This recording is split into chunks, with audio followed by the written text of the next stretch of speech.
La migraña es una enfermedad neurológica que cursa con crisis de dolor de cabeza de una intensidad moderada a severa y que con frecuencia se acompaña de síntomas como náuseas, excesiva sensibilidad a la luz, al ruido y vómitos.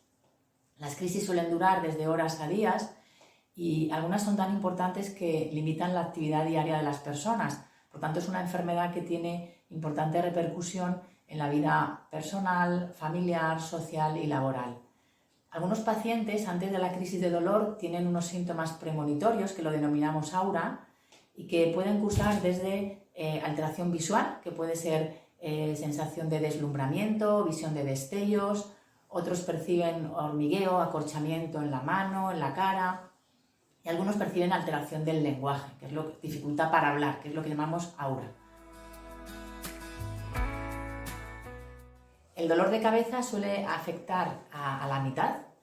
Los pacientes lo suelen describir como un latido, un dolor pulsátil, y con frecuencia se asocia pues, a eso, a que tiene una excesiva sensibilidad a la luz, al ruido, y empeora con el movimiento. Por eso lo que suelen hacer los pacientes en una crisis de migraña es acostarse en un entorno oscuro y silencioso. En ocasiones, horas o días antes de la aparición de la crisis del dolor, pueden aparecer unos síntomas que son más sutiles, que suelen ser pues, bostezos, dificultad para concentrarse, rigidez en el cuello o incluso excesiva apetencia por algunos alimentos.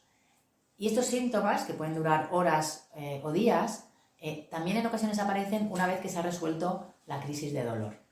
Algunas personas tienen dolores de cabeza muy frecuentes y es lo que denominamos migraña crónica, que llegan a tener más de 14 días de dolor al mes.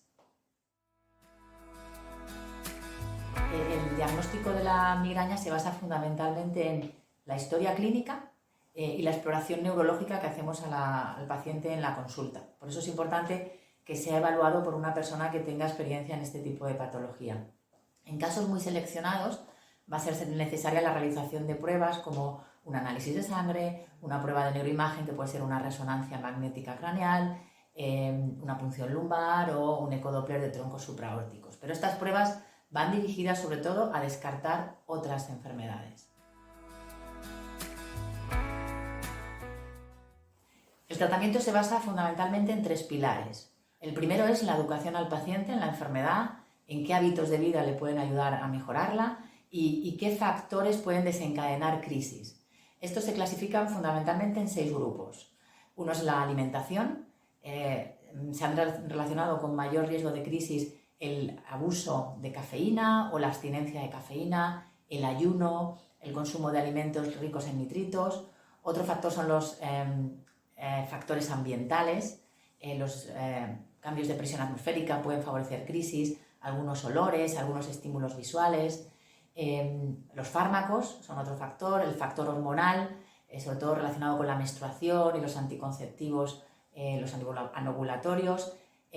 Factores psicológicos como el estrés, la ansiedad y por último el sueño. El sueño, tanto la privación, la falta de sueño como el exceso puede favorecer crisis. El segundo pilar importante es el tratamiento sintomático, que son fármacos que utilizamos para cortar las crisis, que son fundamentalmente los antiinflamatorios, no esteroideos y los triptanes, son fármacos orales.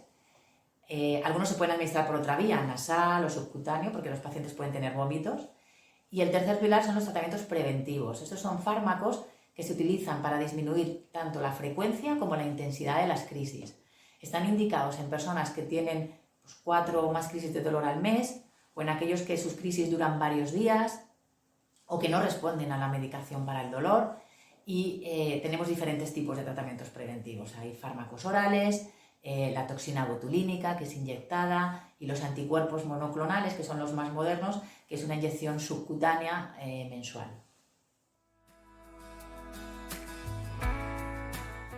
Por último, me gustaría resaltar que es una enfermedad muy frecuente, que afecta a un 12% de la población en España, que está infradiagnosticada y que hoy en día tenemos tratamientos que pueden mejorar mucho la calidad de vida de estas personas. Por lo tanto, si usted o algún familiar tiene algún síntoma que pueda sugerir una migraña, un dolor de cabeza intenso, que no responda a la medicación, que sea frecuente, que asocie excesiva sensibilidad pues, a la luz, al ruido, es conveniente que acuda a un profesional porque hay tratamientos que pueden mejorar mucho la calidad de vida de estas personas.